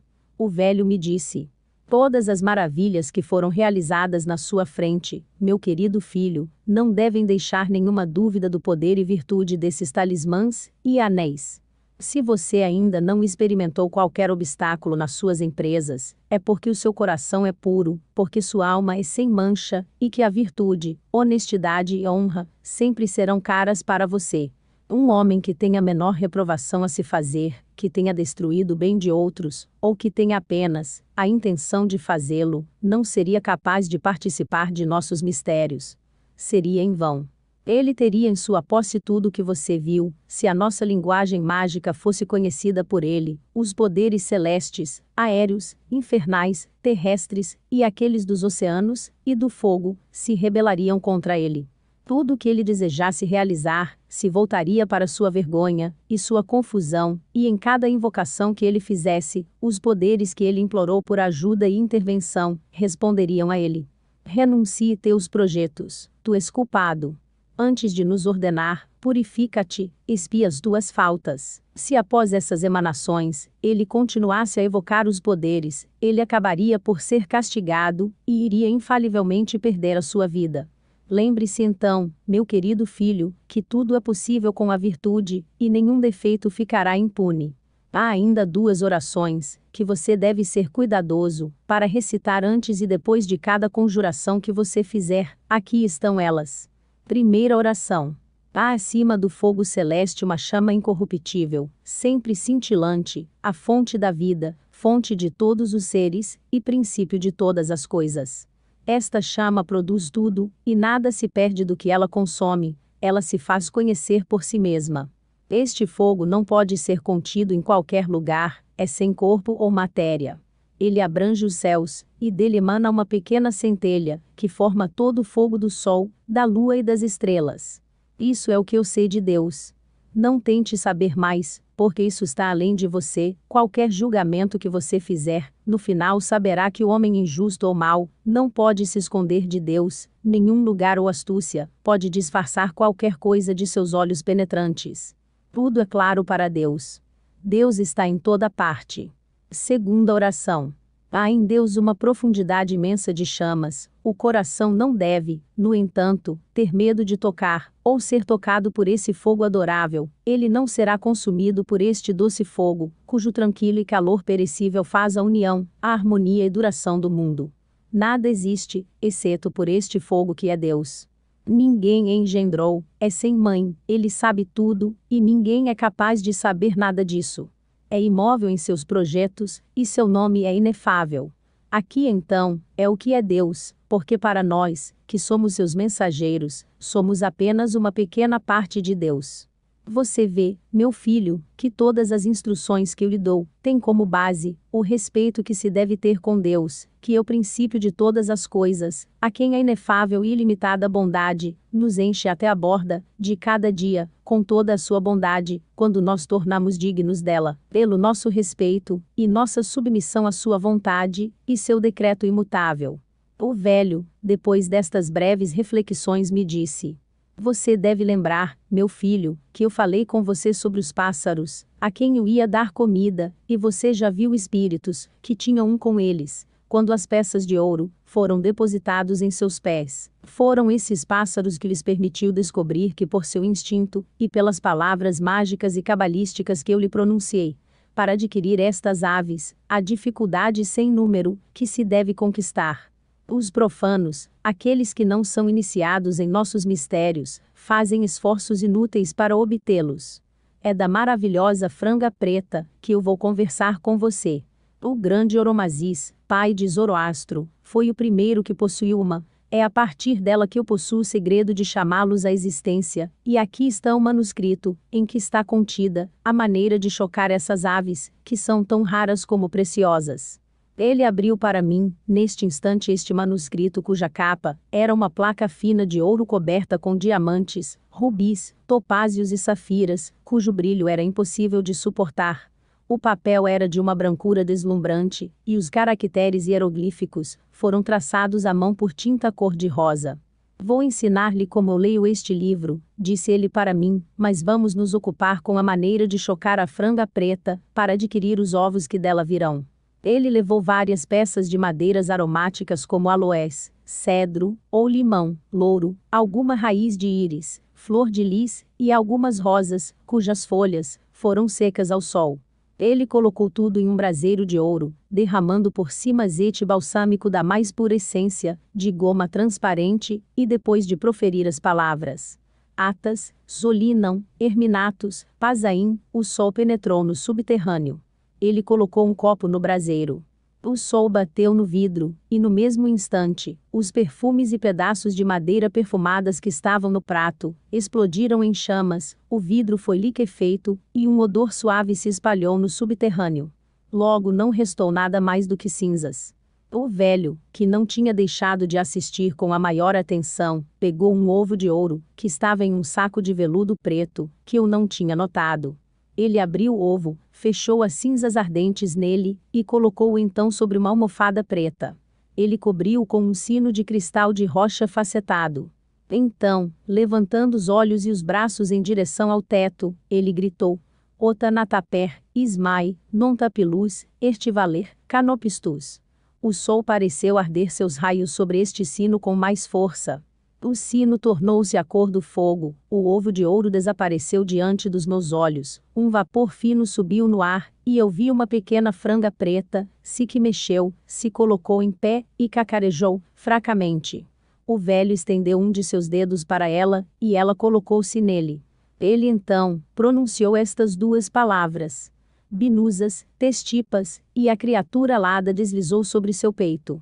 Voi lá, disse o velho, a maneira de se adquirir uma franga preta.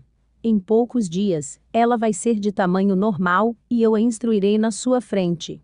Você vai ver o instinto do animal, para descobrir os tesouros mais escondidos, e que a menor partícula de ouro não lhe pode escapar.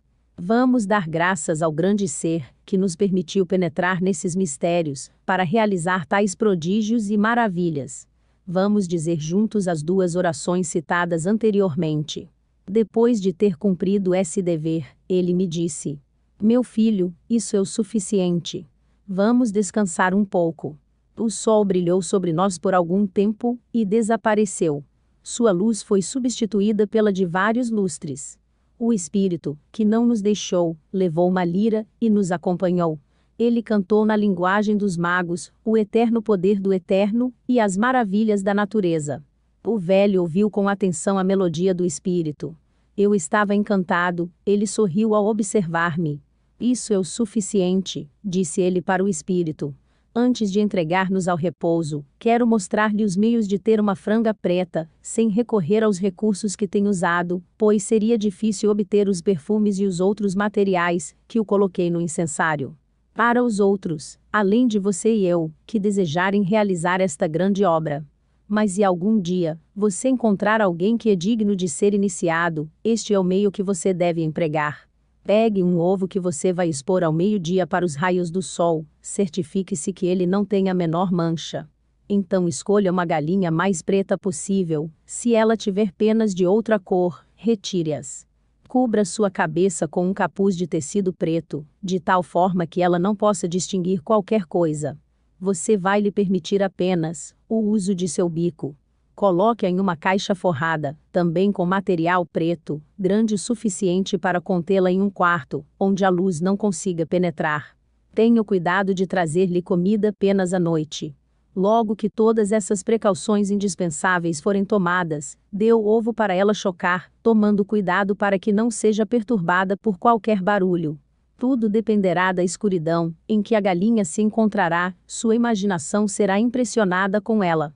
No momento adequado, você verá uma pequena franga chocada, que é completamente preta. Mas repito a você, é necessário que os que realizem isto, sejam merecedores por sua sabedoria e virtude, para participar destes santos e divinos mistérios.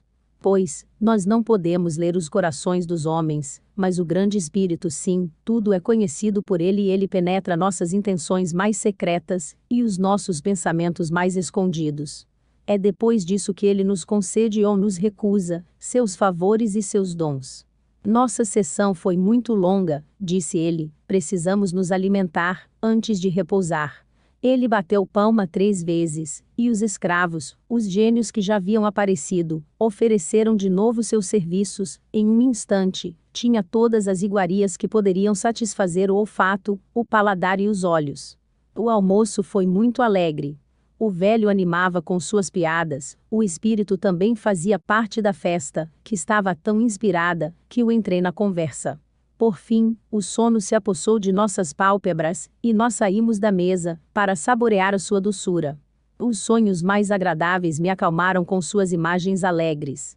Quando acordei, uma luz iluminou a nossa morada. Eu não vi o velho e o espírito. Eu pensei que eles tinham saído, e abandonei-me em minhas reflexões. O presente, meu futuro promissor, nada poderia fazer-me ansioso. Se a fortuna dá felicidade, eu disse para mim mesmo, quem será mais feliz do que eu? Não consigo ver qualquer desejo, que não será realizado de uma só vez. Minha sorte seria muito invejada se fosse conhecido pelo restante dos homens. Eu gostaria de poder voltar para o meu país em breve. Enquanto eu pensava nisso, ouvi um barulho leve e vi o velho entrar, seguido pelo espírito. Eles se aproximaram de mim, me estenderam a mão, um e outro, e eu deixei minha cama de descanso de uma só vez. Você deve ter descansado bem, meu filho querido, disse o velho. Durante o sono, saí com o espírito para visitar meus pássaros, vou fazê-lo conhecer os seus talentos. No mesmo instante, ele tocou uma mola que estava na parede, e ela se abriu, e 7 pássaros pretos, que eu reconheci como galinhas, foram trazidos em uma gaiola, por 2 escravos negros. Esses animais têm um instinto maravilhoso para encontrar ouro. Você será o juiz. Ele colocou várias peças de ouro debaixo das almofadas, nas fendas das paredes sob as dobras de seu turbante. Em seguida, disse aos escravos: tornabos, fativos, almabizos. Eles abriram a gaiola, descobrindo as cabeças dos pássaros, e as galinhas saíram e voaram imediatamente em diferentes lugares, onde o ouro estava escondido. Elas pegaram as peças em seus bicos e depositaram-nas aos pés do velho. Ele pegou as aves, uma após a outra, acariciando-as e disse: "Vê como elas são mansas, vamos sair por um tempo na planície. Eu coloquei na areia várias peças de ouro. Vamos lançar nossas aves, e em breve elas vão ter descoberto o tesouro." Ele fez um sinal para os escravos, que fecharam os pássaros na gaiola, e nós partimos. Assim que saímos da pirâmide, a cerca de 500 passos na planície, ele lançou os pássaros. Eles deram alguns passos, e logo, pareceu que seu instinto lhes indicou onde o tesouro estava escondido. Eles voaram nessa direção, e todos os 7 começaram a ciscar. Eles logo descobriram os sacos, e um deles começou a cacarejar. Nós nos aproximamos, e vimos os sacos que o velho tinha escondido. Eu não consegui esconder a minha surpresa. "Meu filho, você vê que tudo é possível com a ajuda de Deus, e de sua poderosa proteção." Levamos os sacos e entramos na pirâmide. Ele fechou novamente os pássaros com as mesmas precauções tomadas, para não os deixar sair. Então, me disse: "Vamos ver qual é o estado do meu recém-nascido." Ele abriu uma pequena caixa forrada por baixo, em que ele o havia encerrado, e as penas já estavam começando a aparecer. "Mais alguns dias, e será capaz de receber as primeiras lições," disse ele, colocando a caixa em seu lugar. "Desde que estamos juntos," disse o velho, "não saímos. Vamos fazer uma pequena excursão para o país, e vestir o traje da localidade." O espírito cobriu a cabeça com um turbante, e se vestiu completamente como um turco. Fiz o mesmo, e estávamos preparados para partir. Antes de sair, vi o velho homem tomar um talismã e um anel. Comentei sobre ele, e ele me disse que talvez fosse necessário para nós, e que a precaução era mãe da segurança. Nós pusemos a andar, e caminhamos em silêncio por algum tempo. O velho falou para nós sobre as mudanças que ocorreram no mundo de tempos em tempos, da revolução das estrelas e dos planetas. Ele parecia anunciar e prever aquilo que ainda viria. De repente, uma horda de árabes atacou-nos com espadas levantadas. O velho olhou para eles, sem susto, e levantou sua mão. Os bandidos pararam. Ele pronunciou as palavras prescritas para o talismã da placa 10, e que nós ficamos invisíveis. Os árabes atônitos olharam em todos os lados sem nos ver. É impossível pintar um retrato do espanto destes vilões. Seu chefe apareceu espantado. O velho sorriu. Pronunciou em voz forte a palavra Natarter, e tomaram o voo, com a rapidez de relâmpago. "Tenha calma", disse o velho. "Por um longo tempo, eles não se atreverão a aparecer neste território." Nós continuamos a caminhar por um período. O tempo passou com uma rapidez extraordinária, a conversa do velho era tão variada, tão instrutiva, que era impossível ouvi-lo sem se encantar com tudo o que ele dizia. "Vamos voltar à nossa morada." E, depois de ter pronunciado estas palavras, ele olhou para o céu e chorou.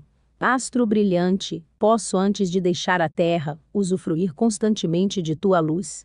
"O que deu origem a essas ideias sombrias?" eu disse, chorando também.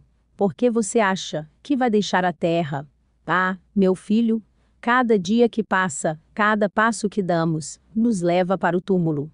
Feliz é o homem justo, que pode dormir em paz no seio de Deus, para desfrutar depois as recompensas prometidas à virtude. Além disso, meu filho, você acredita que eu não me preocupei com a minha última hora? Na minha idade é permitido pensar sobre isso, e eu sempre vivi de modo a ser capaz de morrer sem medo. Tenho 270 anos de idade, e eu já vi passar muitas coisas. Vou passar também quando a minha vez chegar. E agora chega deste assunto. Vejo que o incomoda, e não é minha intenção. Vamos falar de outras coisas. Um talismã e um anel lhe fornecerão os meios de ganhar na loteria, mas eu vou ainda lhe indicar um cálculo infalível, para obter as mesmas vantagens. Ele é muito simples. Você pega um jogo de piquete, composto de 32 cartas, baralho comum, dos 7 ao ás, embaralha, corta e tira então, 19 cartas, uma após a outra, começando pela de baixo, e pegue seus números, a saber, O as vale 11, o rei 4, a dama 3, o valete 2 e as outras cartas, o seu próprio valor numérico. Some o total, acrescente 30 ou 31 dias do mês em que você se encontra, a sua idade, o dia de seu nascimento, ou escolha até 3 datas ou dias em que você obteve algum sucesso ou estava feliz. Some tudo, divida por 13 e jogue na loteria. Você pode estar seguro que estes números sairão na totalidade, ou em parte, em posições diferentes. Por exemplo, se você encontrar os números 13, 52, 73, pode jogar também 31, 25, 37 e as unidades. Este cálculo é infalível. Você pode tirar a prova, se o número 30 é privilegiado, e é a partir disso que tudo é calculado. 3 vezes 30 faz 90, que é a partir do qual não se pode ultrapassar os números na loteria. É o mesmo com todos os jogos. Os números que têm raiz de 3 são os mais afortunados, todos os ímpares. Deus, após criar o mundo e se ocupar durante 6 dias para estabelecer a ordem admirável do que existe, repousou no 7º, que é ímpar. Tomemos Deus como um exemplo e um modelo em tudo o que fizermos, e nosso sucesso será assegurado em tudo o que empreendermos. Você deve ter notado, meu filho, que o ímpar é a base de todas as operações misteriosas nas quais eu te iniciei. Continuamos o nosso percurso e chegamos à pirâmide. Ele abriu a porta, e nós descemos. Chegamos na sala, sentamos no sofá que estava de frente para a mesa, sobre a qual se encontrava a caixa de talismãs. O ancião guardou aquele, que nos serviu para se livrar dos árabes, e nós ficamos ali algum tempo em silêncio. O velho parecia cansado. Ele se reclinou sobre o sofá e logo estava dormindo. Eu lancei meus olhos em sua figura venerável, eu admirava sua serenidade e calma, resplandecendo sobre todo o seu corpo. Eu comentei sobre isso com o espírito que me disse: é a imagem de sua alma, eu o tenho obedecido por mais de um século.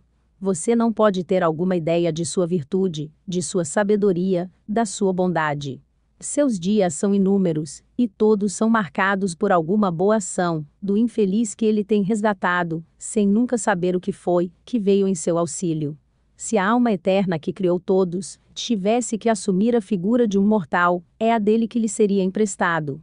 O homem justo não é, em efeito, a imagem de Deus na terra? Muitos usaram este título, quantos usurparam, e poucos o mereceram. Depois de ter pronunciado estas palavras, o espírito levantou-se, ajoelhou-se no chão, perto do velho homem, e levantando as mãos e os olhos para o céu, disse em um tom solene, que me atemorizou: Espírito eterno, que me ouve, e que lê o coração, prolonga a vida deste homem virtuoso. Faça que ele embeleze, ainda por longo tempo, a terra com sua presença e riqueza de dons, a menos que tu lhe tenhas reservado perto de ti uma recompensa digna dele. Os sentimentos com que ele expressou estas palavras, profundamente me comoveu. Lágrimas molharam os meus olhos, e eu caí de joelhos como ele. O velho acordou neste momento, e lançando os olhos em nós, ele nos disse com um sorriso: O que vocês estão fazendo, meus filhos? Eu respondi que estávamos orando, para o grande ser, conservar nosso Pai conosco. Meus bons amigos, respondeu o ancião, a nossa vida tem um prazo definido pela providência que não podemos estender. Tudo começa, tudo deve acabar, só Deus é eterno. A única coisa que pode sobreviver a nós, é a memória de nossas virtudes, e os bons exemplos, a que nos propusemos a dar. Enquanto viajantes, nós percorremos o caminho de nosso destino, que nós fazemos bem ou mal, se formos mais ou menos escravos de nossas paixões. Feliz é aquele que tem sido capaz de comandar a si próprio, e para distinguir rapidamente, o que é louvável do que não é. Por mim, eu tenho sido feliz o suficiente, eu fiz a distinção na primavera da minha vida, e no inverno, eu saboreei a doçura. Vou voltar logo para o seio daquele que me criou, veio me anunciar um sonho. Em meu sonho vi que em poucas horas, a minha alma vai deixar seus restos mortais, e vai subir para as regiões celestes. Os céus! Meu pai, eu gritei, o que você está dizendo? O que você deve esperar, como eu, meu querido filho? Mas eu abençoo minha sorte, desde que eu tenho consolo de morrer, deixando minha herança para um homem que é merecedor, que ama a virtude, que a pratica, e que nunca vai se afastar dela. Vou informá-lo dos meus últimos desejos, e você vai executá-los pontualmente, se você me ama, e se você é grato. Oh, meu pai! Eu chorei, como você pode duvidar disso? Não, meu querido filho, eu não duvido de nada. Agora me escute.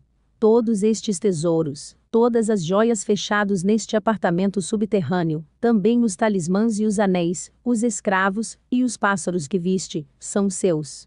Para você, ó dous, disse ao espírito. Eu não posso fazer mais do que pronunciar toda a ternura que tenho para vós, unindo a alguém que tenho achado digno de me suceder. Ame-o e sirva-o, como a mim.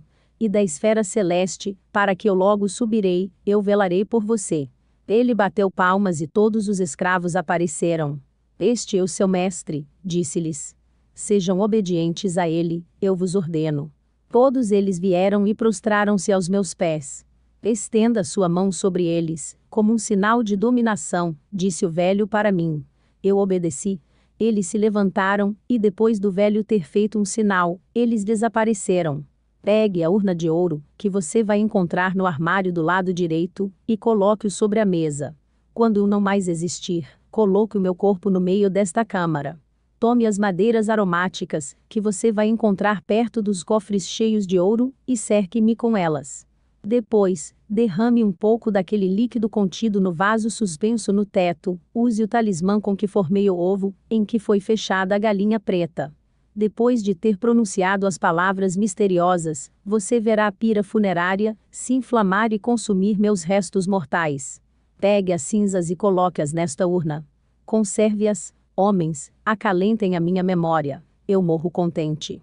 Eu gostaria de lhe ensinar os meios de instruir a franga preta, mas o céu que conhece os nossos projetos, não quis assim. O Deus vos ensinará, ele também conhece este segredo. Sinto minha alma pronta para voar. Venha, meu querido filho, seque as lágrimas, para que eu possa pressioná-lo mais, uma vez em meu coração.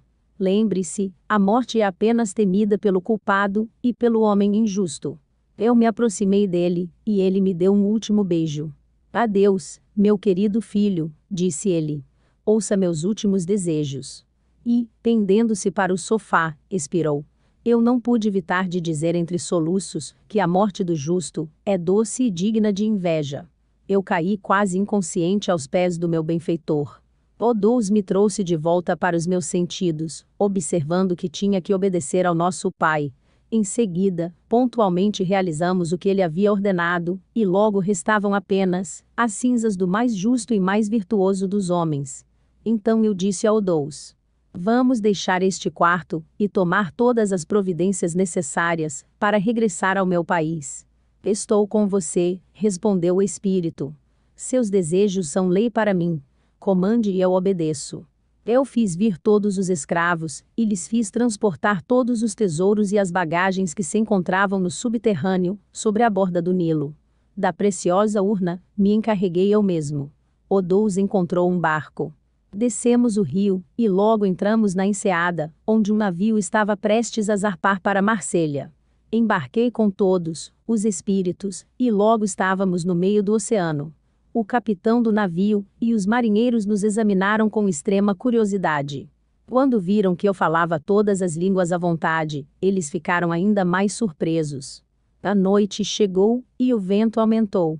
O capitão me disse que temia uma tempestade. Eu disse a ele que seu navio estava bom e iria resistir. O que ele predisse, chegou, o mar ficou furioso. Medo e desespero estavam em todos os rostos. O timoneiro não conseguia mais controlar o navio.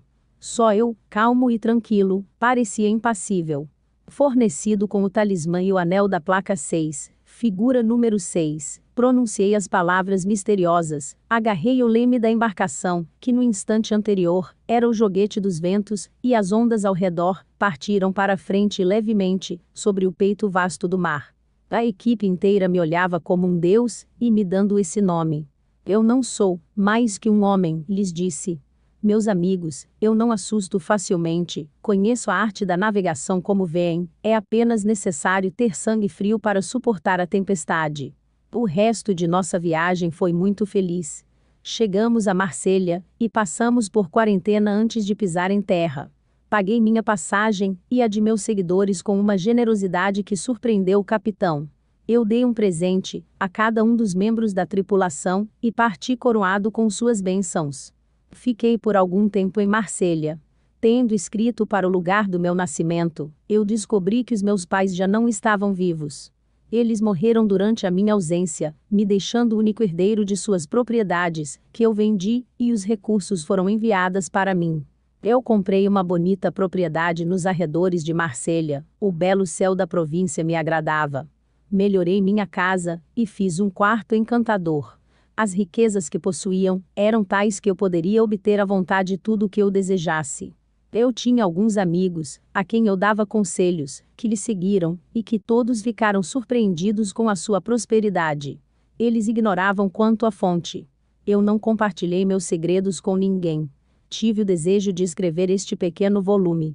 Se aqueles que o procurarem, souberem se beneficiar e forem dignos de penetrar os mistérios e os segredos que eles contêm, usufruirão da felicidade reservada à virtude e à sabedoria. Não se deve desanimar. Labor improbus omnia vincit. Trabalho constante e teimoso superam tudo, diz um antigo provérbio. Eles devem trabalhar assim, e se o sucesso não coroar os seus esforços, eles devem colocar a culpa em si mesmos. Porque eles não são puros e virtuosos. Os incrédulos, os outros ignorantes, e muitos a quem é inútil designar, vão me tratar como um tolo, um visionário, um indesejável. Pouco importa para mim. A verdade está lá. Eu não procuro repelir injúrias, a censura, ainda menos. Qualquer editor fominha, que não tenha outro mérito, do que se apossar, do que pertence a outros, talvez se apressem em publicar uma edição clandestina deste trabalho. Esta é a única coisa que eu vou punir, com um talismã, que estou mantendo a mim mesmo, e um anel, mais curioso ainda.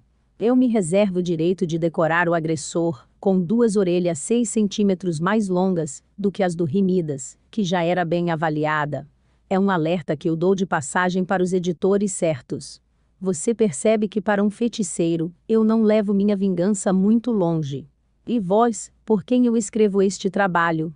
Você que busca se iluminar, penetrar e compreender os mistérios e os segredos da natureza, trabalhar com coerência, perseverar, purifiquem-se para obter sucesso, o objetivo de sua vontade e de seu desejo.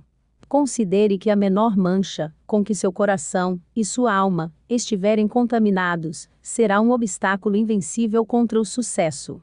Você verá o porto, sem ser capaz de entrar, e naufragará no momento em que você acredita estar salvo. Vigie, ore, espere. Adeus, meus queridos e bem-amados leitores do bem. Que você possa usufruir de toda a felicidade que eu compartilhei. Amém. Outros talismãs e anéis. Este talismã e este anel irão ajudá-lo a ganhar em loterias, e para garantir que quando você jogar um jogo qualquer, você ganhará de seus adversários. Você vai colocar o talismã em seu braço esquerdo, ajustando com uma fita branca, e o anel no dedo mínimo de sua mão direita, então você vai dizer estas palavras. Roques, para uma seleção, Pilatus, para uma combinação de 2 números, Zotas, para jogar dados, Tulitas, para 4 números vencedores, Chatanitos, para 5 números. Certifique-se de pronunciar todas as palavras, quando você quiser uma quina, e por um jogo de cartas, você vai pronunciá-las, cada vez que as cartas são embaralhadas, se é você, ou seu parceiro quem embaralha, e antes de começar, você vai tocar em seu braço esquerdo, no local onde o talismã pode ser encontrado, com a mão direita, e você vai beijar seu anel. Tudo isso deve ser feito sem chamar a atenção de seu adversário. Com este talismã e anel, você será capaz de ver o que se passa em todas as casas, sem ser obrigado a entrar nelas. Você vai ser capaz de ler os pensamentos de todos a quem você se aproxima e com quem você se encontrar. E você será capaz de prestar-lhes um serviço ou fazer-lhes ferimentos, como quiser. Para isto, será suficiente colocar o talismã em sua cabeça e, em seguida, soprar o anel, dizendo: Utarote, Misael, Estarnas, Tantareis. Estas palavras são para conhecer os pensamentos das pessoas. A fim de prestar serviço a quem o merece, você diz: Nista, Saper, Visnos, e eles irão imediatamente desfrutar de todos os tipos de prosperidades. Para punir os ímpios e seus inimigos, você vai dizer: Hortos, Chatros, Nifer, Roxas, e eles vão ao mesmo tempo sofrer o castigo e tormento terrível. Eu não preciso provar para você, pois eu tenho lhe mostrado que não há nada que não possa ser realizado. Por isso, é inútil fazer sua prova. Este talismã e anel lhe permitirão direcionar todos os poderes infernais contra seus inimigos, ou contra aqueles que ferem seus amigos. Você vai levá-lo de uma forma que você considerar adequado, e simplesmente pronunciará estas 3 palavras: Ostariman, Visantiparus, Noctatur. Este talismã e este anel lhe servirão, para você saber quais os poderes infernais foram empregados, e você poderá destruir todos os seus projetos, colocando o talismã no seu peito, e o anel, na primeira falange do dedo mínimo, da mão esquerda, pronunciando estas palavras: Actatus, Catipta, Bejouran, Itapan, Marnutus. O velho não me indicou o método de instruir a franga preta que ele tinha chocado, mas antes de expirar, ele me informou que Odous iria transmitir este segredo importante para mim. Quando nos instalamos em minha residência em Marselha, eu lembrei da promessa do velho. A galinha era de tamanho normal, e estava ansiosa para me satisfazer. Ela havia se tornado tão familiar, que quase nunca me deixou. Eu tomei um cuidado especial com ela durante a viagem, e se eu não mencionei este fato, é porque julguei de pouca importância. Nós, portanto, ocupamo-nos com a educação do nosso pássaro. Nós colocamos um pedaço de ouro na cesta, onde ele tinha o hábito de dormir, e cobrimos os olhos com a capa de que já falei. 2 ou 3 dias depois da operação preliminar, cada manhã, quando o levava a comida, ela ciscava em sua cesta, levando o pedaço de ouro em seu bico, protegendo-o, até que eu peguei. Pode-se ver que o instinto deste pássaro era tão extraordinário quanto maravilhoso. Odous me disse: eu nunca tinha visto uma tão inteligente, mas também, é preciso admitir que nosso bom e respeitado pai, empregou um meio para dar nascimento, que era conhecido apenas por si mesmo, e que ele nunca havia colocado em operação na minha frente. Isto prova o carinho e a amizade, que ele tinha por você. Será necessário, a partir de amanhã, esconder um pedaço de ouro no jardim. Vamos levar a nossa galinha a alguma distância, e vamos ver, se ela descobre. Na manhã seguinte, fizemos o que havíamos combinado, e eu descobri a cabeça de meu pássaro. Ele ficou abaixado por algum tempo, olhando em direções diferentes. Finalmente, saltou ligeiramente para o chão, e correu para o pé de uma grande árvore, que estava à nossa frente. Ele começou a ciscar animadamente. Odous me disse: eu garanto que há algum tesouro escondido ao pé da árvore. Deixa a galinha continuar. Ela arranhou o tempo todo, e para encurtar a operação, eu levei uma pá que o jardineiro tinha deixado nas proximidades, e depois de ter esvaziado cerca de 2 pés, eu descobri uma caixa de cerca de 4 pés quadrados, acorrentada. Como não tínhamos a chave, eu mandei Odous para encontrar o talismã. Ele voltou imediatamente, e com dificuldade, eu quebrei o bloqueio com o anel, e descobrimos vários sacos cheios de ouro e prata, baixelas de prata, diamantes, joias e vários outros objetos preciosos, que foram avaliados em 1,5 milhões de francos. Parecia que essas riquezas tinham sido escondidas nesse lugar, durante o tempo dos problemas públicos, e, como os proprietários morreram sem revelar o seu segredo, ninguém tinha qualquer conhecimento deste depósito. Que eu tinha comprado esta propriedade de parentes distantes. Eu não pude evitar, nem Odous, de admirar o instinto de nossa galinha preta, mas era igualmente necessário encontrar outra peça de ouro escondido. Nós avançamos alguns passos, e ela nos seguiu. Logo ela passou à frente de nós, e parou perto do local, onde o ouro estava escondido. Ela logo descobriu, e levando-o em seu bico, ela depositou aos meus pés. Pássaro encantador! Eu chorei. Como você é precioso para mim! Tu tens a mim, no lugar do melhor dos homens, o mais terno e mais respeitável dos pais.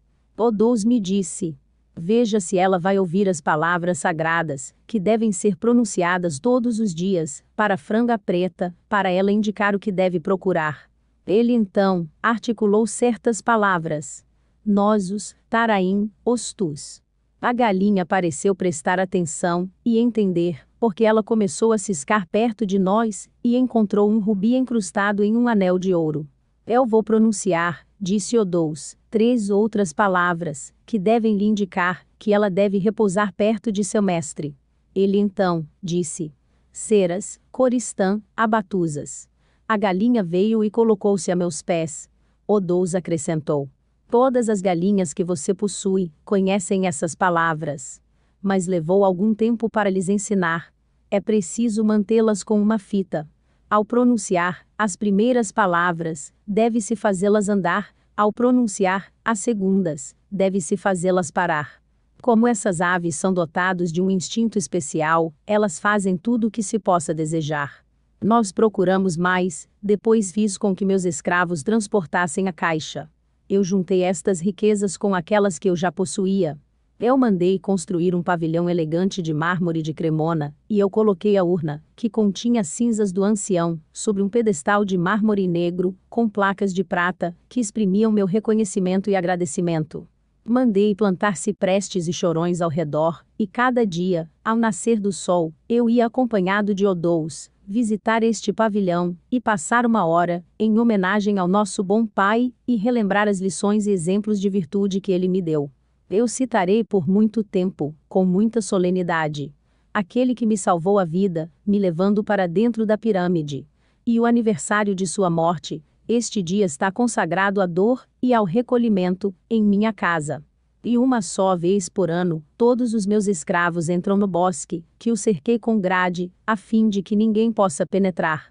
Além disso, a espessura dos arbustos e os caminhos sinuosos, que devem ser percorridos antes de chegar ao pavilhão, impediu o olho mais penetrante de vê-lo. Meus dias se passaram entre trabalhos, estudos, meditações e caminhadas. Recebi alguns visitantes na minha casa, mas ninguém tinha uma ideia do que passou em minha vida privada. Para viver feliz, viva escondido, como disse um sábio. E este provérbio é a regra e fundamento da minha conduta.